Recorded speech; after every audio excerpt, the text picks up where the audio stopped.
turn off the microphone for now and then just read, and if anything pops up that is interesting, I'll talk over it.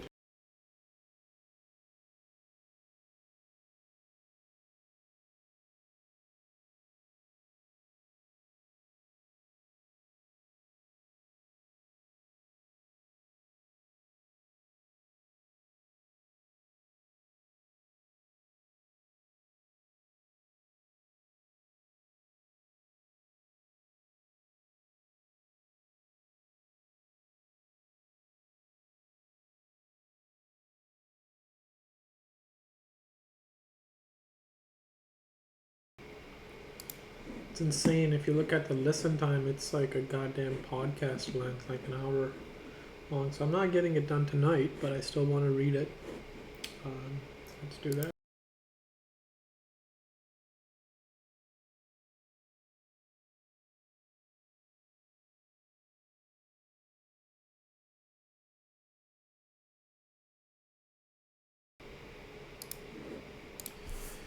Adrian present steps into thin forest behind her house and plucks the season's first cherries, shining like red marbles in her hands. The harvest has begun. Each morning she lights a coal fire on the floor of her home in the dark. Electricity has never come to her patch of northern Haiti. She sets out a pot of water, fetched from the nearest source, a mountain spring sputtering into a farmer's field. Then she adds the coffee she has dried, winnowed. Winnowed, I think, means if you have a lot of options, you kind of winnow them down. You kind of keep coming down until you have like fewer options you can choose from. Then she adds the coffee she has dried, winnowed, roasted, and pounded into powder with a large mortar called a pylon, the way she was taught as a child. Oh, this is Adrian present here. Coffee has been a fulcrum of life here for almost 3 centuries, since enslaved people cut the first French coffee plantations into the mountainsides. Back then, this was not Haiti, but Saint Domingo, I think. The biggest supplier of coffee and sugar consumed in Parisian kitchens and Hamburg coffee houses. The colony made many French families fabulously rich. It was also, many historians say, the world's most brutal. Yeah, people, I feel like whenever we mention colonialism, the main go-to that people have is like, oh, Britain. And Britain is horrible. Britain was horrible. I was raised up in a post-colonial state, and the devastation of colonialism was still all around. It was in Pakistan. French were extremely vicious colonizers. And there's a book called The Black Jacobins, and I would highly recommend anyone who wants to read it to read it. It really goes into the historical evidence and documents and things of that nature that just document how horrible the French were to their colony, specifically Haiti, or Santo Domingo as it was called, and just like the atrocities that they carried out. Like, one thing just always stands out to me is like this French family had this enslaved person working as a cook, and they made like the most minor mistake, and they just took that person and threw them into an oven, not like our ovens, like an oven where there was a fire going on.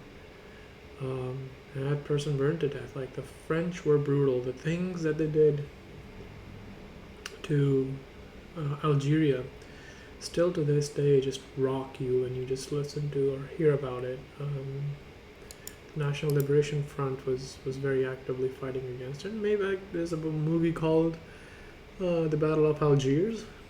I have to watch it. Maybe I'll stream it here as I'm watching it. So the story, I think, of Ali Lapois. So I have to watch it. But back to it. So the French were horrible. We all know that. Mr. President, Miss President's ancestors put an end to that, taking part in the modern world's first slave revolution in 1791, establishing an independent nation in 1804. decades before Britain outlawed slavery or civil war broke out in America. Now, between 1791 and 1804, so from what I remember from the Black Jacobins, um, so there were the the black Africans or the black enslaved people there, and then there was the mixed race, the mestizos, and then there were the white people, the French, the colonizers. The predominantly black Africans, the black slaves, fought with the Jacobins or on the behalf of Jacobins in the French Revolution, and after the Revolution, there was like this ongoing split between the left wing and the right wing of the revolution. The left wing wanted to take liberty, fraternity, equality, and push it um, to Haiti because the Haitians had fought in the French Revolution. Um, but then the right wing of the revolution, and I don't remember the names exactly, I'll have to look it up, but the right wing of the revolution was like, no. Well, they were like, well, liberty, fraternity, equality, but for like, can we put, like, can we bound it? Like, do we have to give the black Africans and the black enslaved people freedom?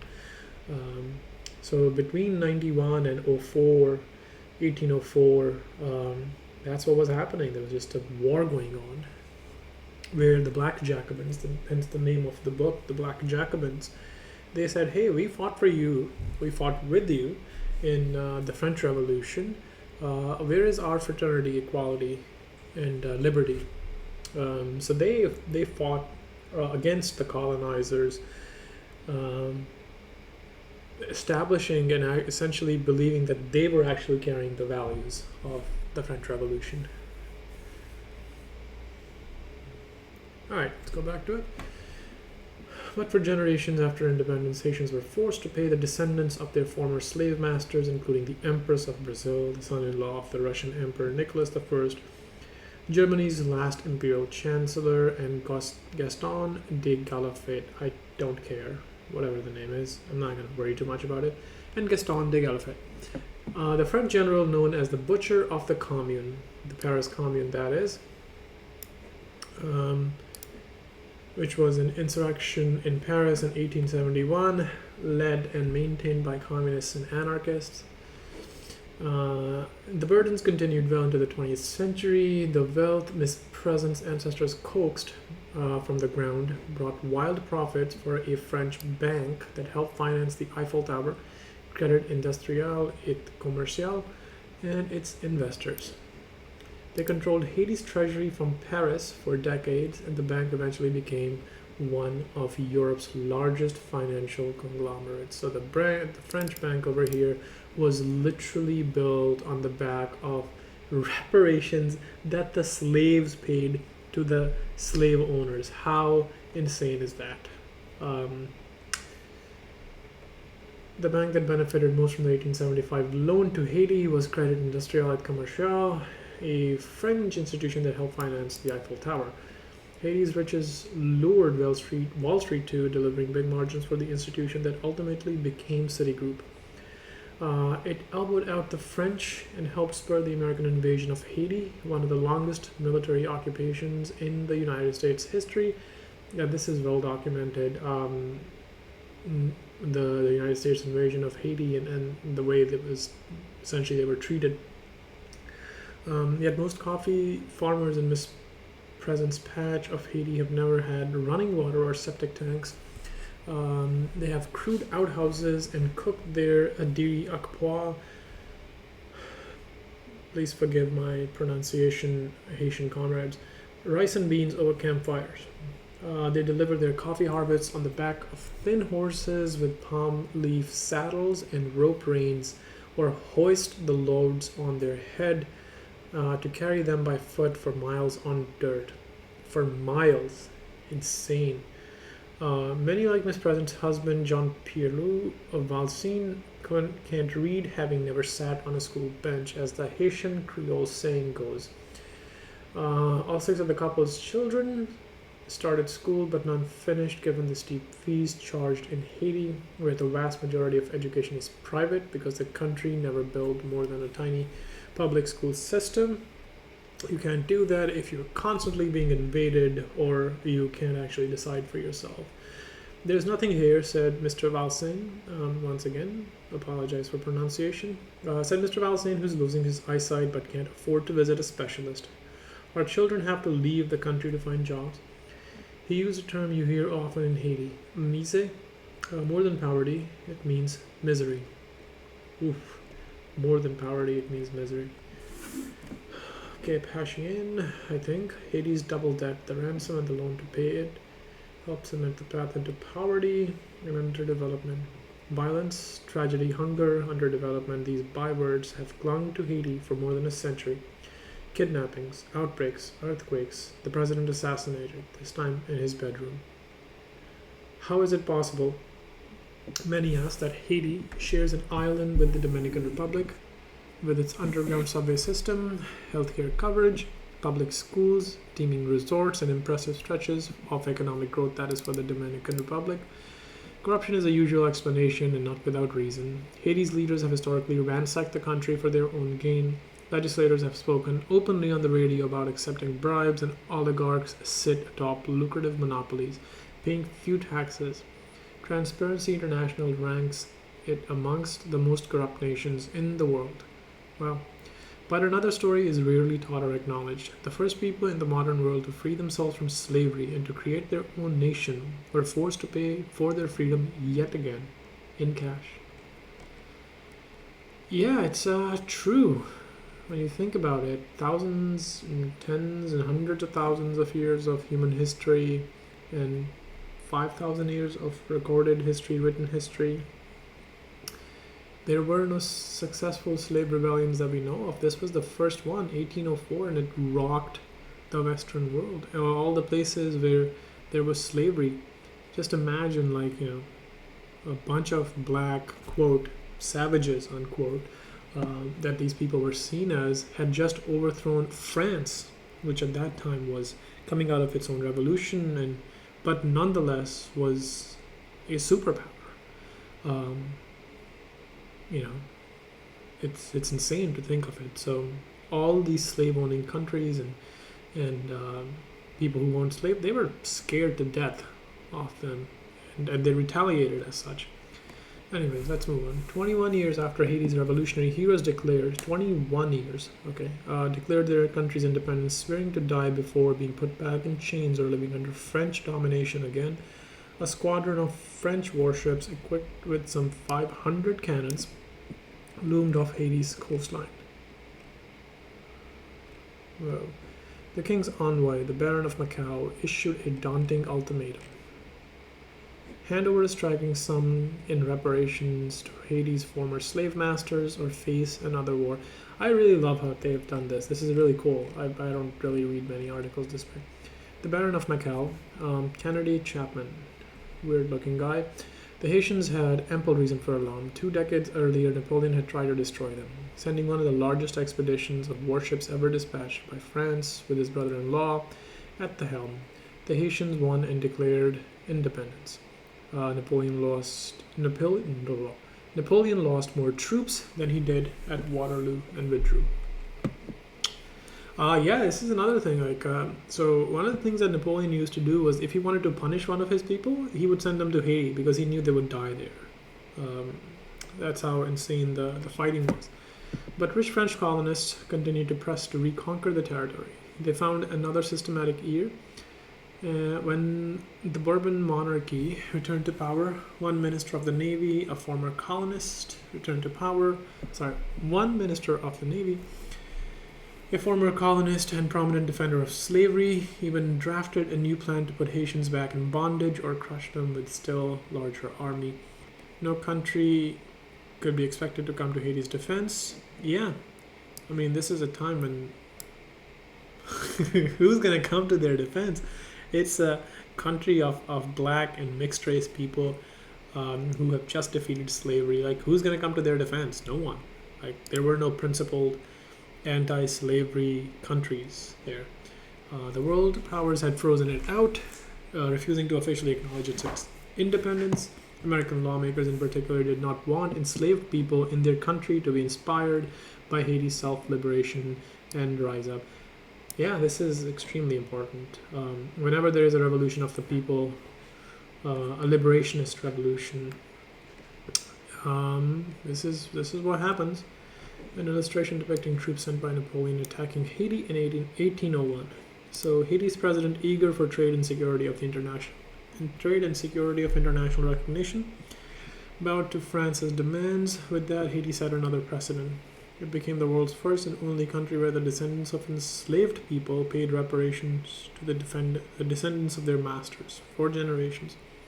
It is often called the independence debt, but that is a misnomer. It was a ransom. The amount was far beyond Haiti's meager means. Even the first installment was about 6 times the government's income that year, based on official receipts documented by the 19th century historian Bobrin Ardouin. I'll actually write it down. I'll look this person up later. And let's see. Bobrin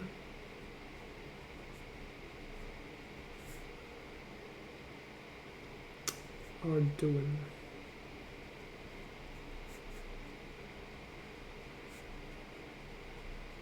Okay.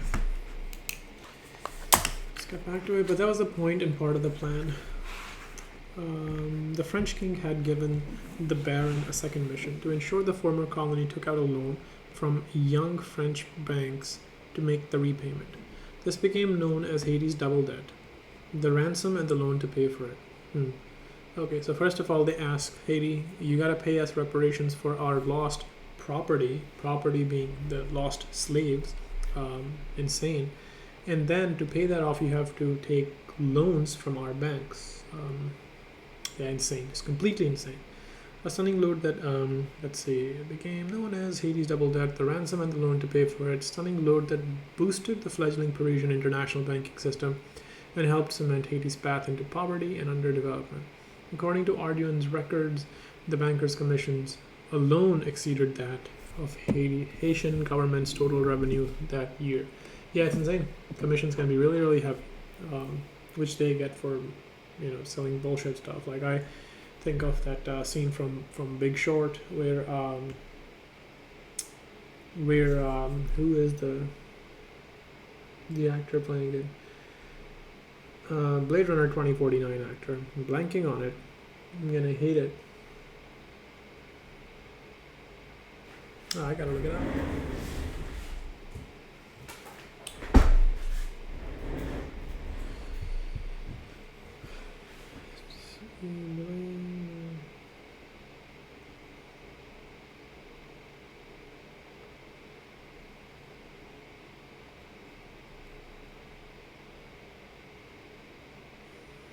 Right, Ryan Gosling. I was thinking I knew Ryan, but I kept wanting to say Ryan Reynolds, and that's not true. But in The Big Short, Ryan Gosling, he sold all those shorts on credit default swaps to all those bankers and speculators, and his commission in one of the last scenes you see was like $48 million, like an insane amount of commission.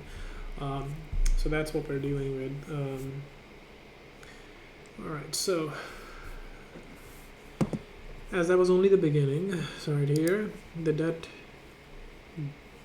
double debt helped push Haiti into a cycle of debts that hobbled the country for more than 100 years, draining away much of its revenue and chopping away at its ability to build the essential institutions and infrastructure of an independent nation.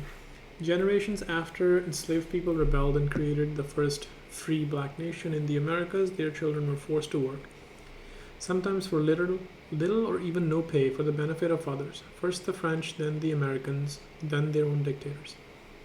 2 centuries after French warships blew their terrifying cannons from Port-au-Prince, Prince's Harbor, to celebrate the dead,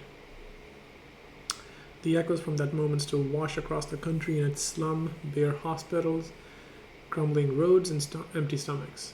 Even in the countryside once considered the most lucrative and productive in the world. This was a poor country that was always impoverished after 300 years of exploitation. Sediou Joseph said over the buzz of cicadas in his coffee garden in Dondon, the town in northern Haiti where Miss Present lives. He manages a coffee cooperative named after a Haitian revolutionary hero from the area and calls the so-called independent debt a modern whip wielded by France to punish its former colony for wanting and winning its freedom. And coffee growers taking their crop to Vincent Oge Cooperative in Dondon, so that's a revolutionary. The slaves fought for our independence, he said, to make them pay for their independence again. It was setting up another form of slavery. Since then, the double debt has largely faded into history. France has repeatedly downplayed, distorted, or buried it. Only a few scholars have examined it deeply. No detailed accounting of how much the Haitians actually paid has ever been done, historians say. Even in Haiti, debates over its effect on the country's economy, development, and political destiny continue today. The New York Times spent sifting through thousands of pages of original government documents, some of them centuries old and rarely, if ever, reviewed by historians. Yeah, it's insane. What they say, history is written by victors. Well, the victors were the Haitians, and their history was never studied. We scoured libraries and archives in Haiti, France, and the United States to study the double debt and its effect on Haiti financially and politically. And what leading historians say is that first we tabulated how much money Haitians paid to families of their former masters and to the French banks and investors who held that first loan to Haiti, not just in official government payments on the double debt, but also in interest and late fees year after year for decades. And anybody who's had a credit card knows that those late fees can be killers. Just a moment.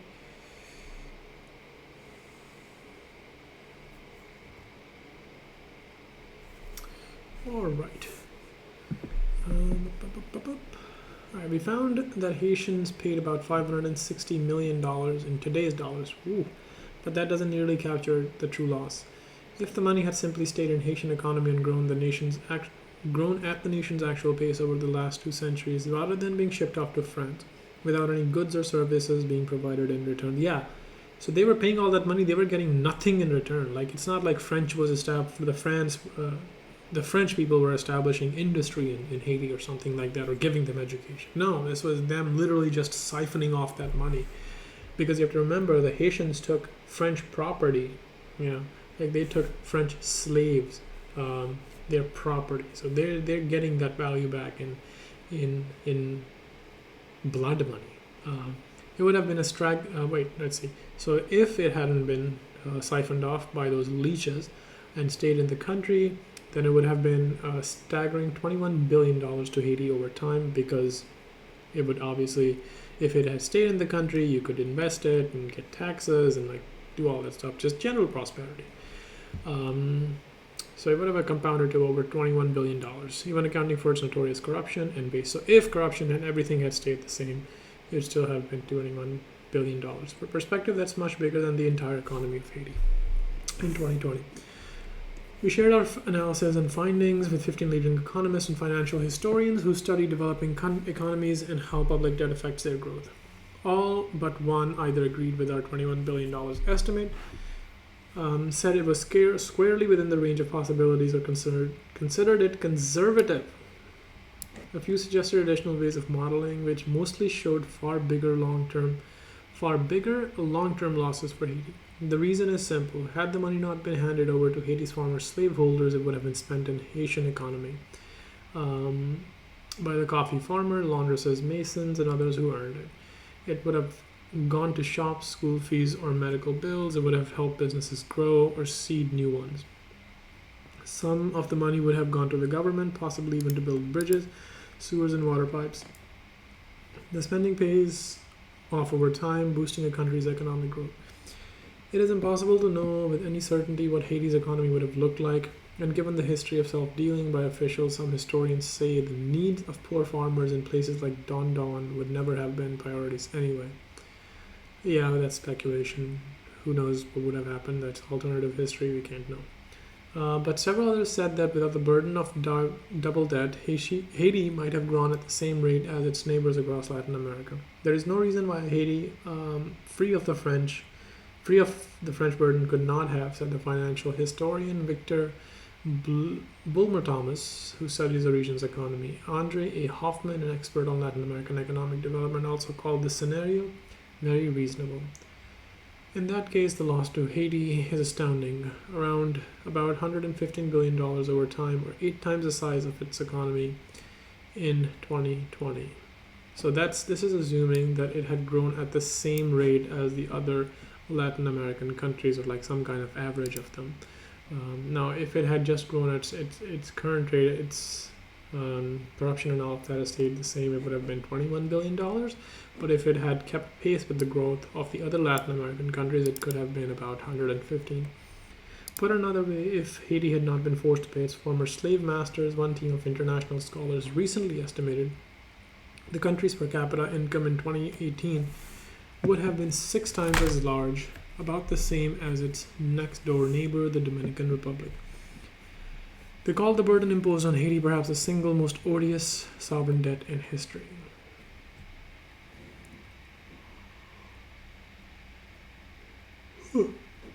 The Times calculated the impact of the double debt alone, the reparations to colonists, and the initial loan to pay them. But Haiti's troubles didn't end there. The double debt helped set off a cascade of privation, budgetary shortfalls, and onerous foreign loans that shaped the country into the 20th century and beyond. Though Haiti's government made the last payment connected to its former slaveholders in 1888, so the last time they made their payment to the former slaveholders for taking their property, the debt was far from settled. To finish paying it off, Haiti borrowed from other foreign lenders who, in league with a few serving Haitian officials indifferent to the people's suffering, laid claim to a significant share of nation's income for decades to come. Depleted after decades of paying France, Haiti took out even more loans after that. By 1911, $2.53 of every $3 Haiti took in from coffee taxes.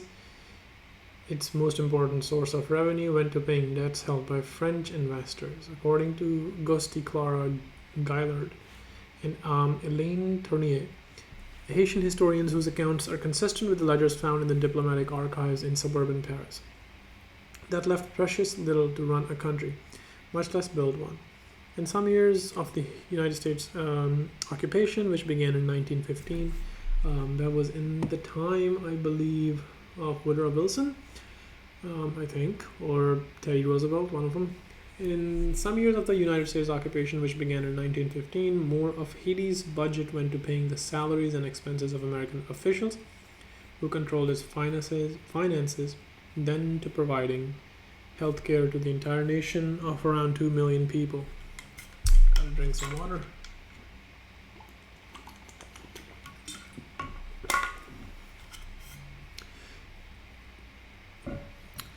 Even after the Americans relinquished fiscal control in the late 1940s, Haitian farmers were living on a diet that was often close to starvation levels.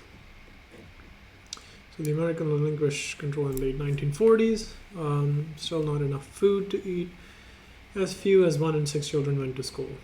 That's like 16% of children were going to school.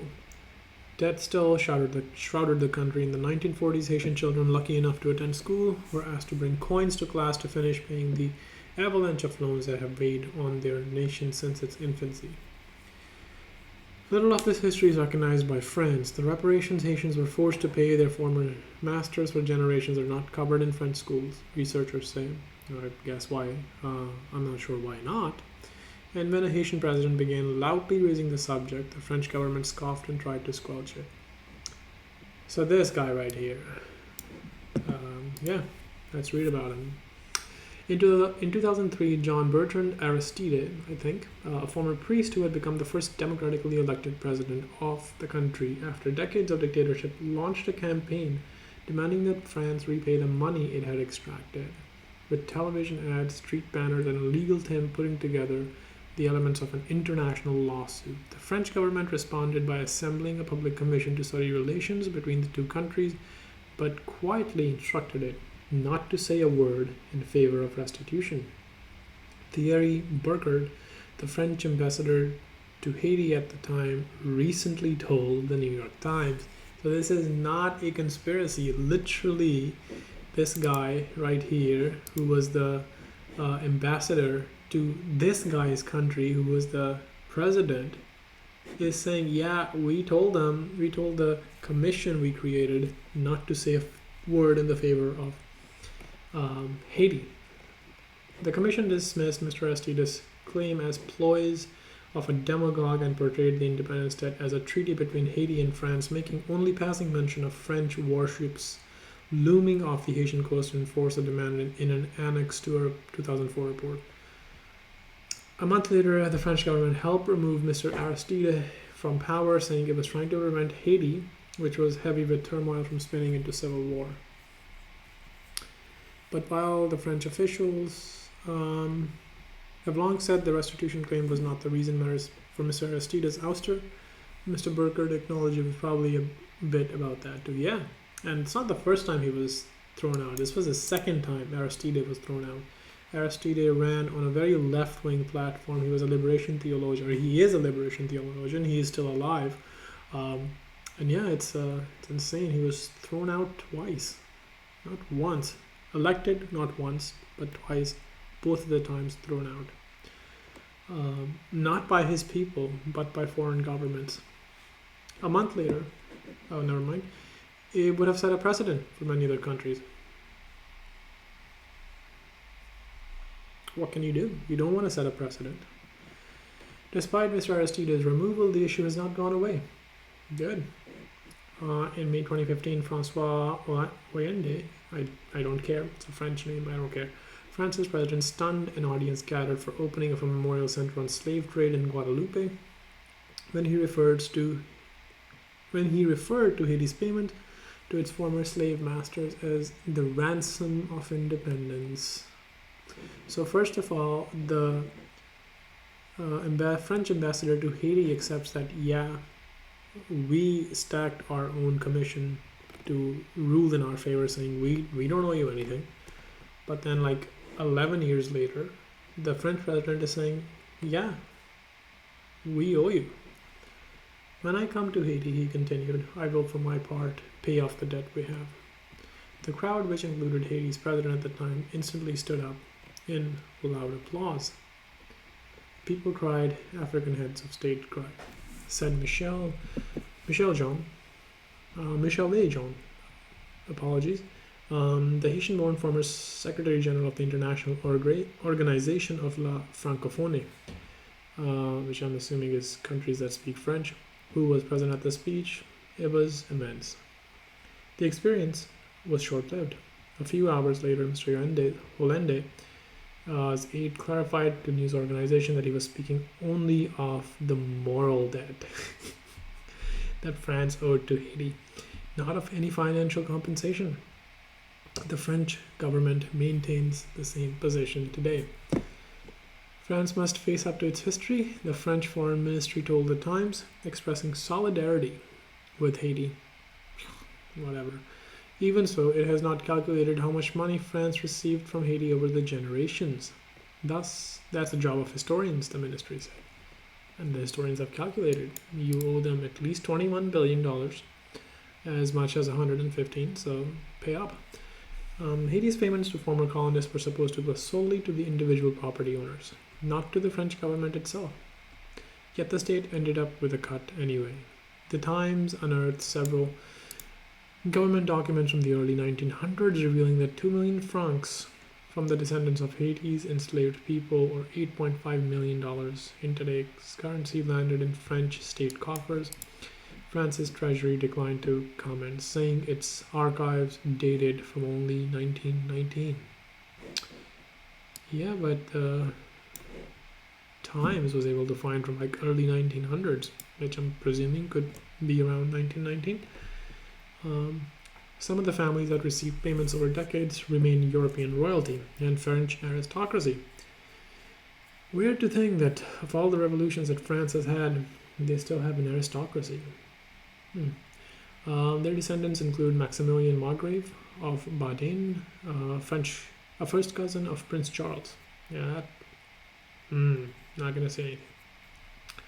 The French businessman Ernest Antoine Sablier de Laborde, who once ran the country's powerful association of big businesses, and Michel de Ligne, the Belgian prince whose ancestors were close to Catherine the Great and built a castle known as the Belgian Versailles, where hundreds of Jewish children were hidden during the Holocaust. The Times tracked down and spoke to more than 30 descendants of the family that received the payments under Haiti's independence debt. Most said they have never heard of it, or they had never heard of it. This is part of my family's history I never knew. This is part of my family history I never knew.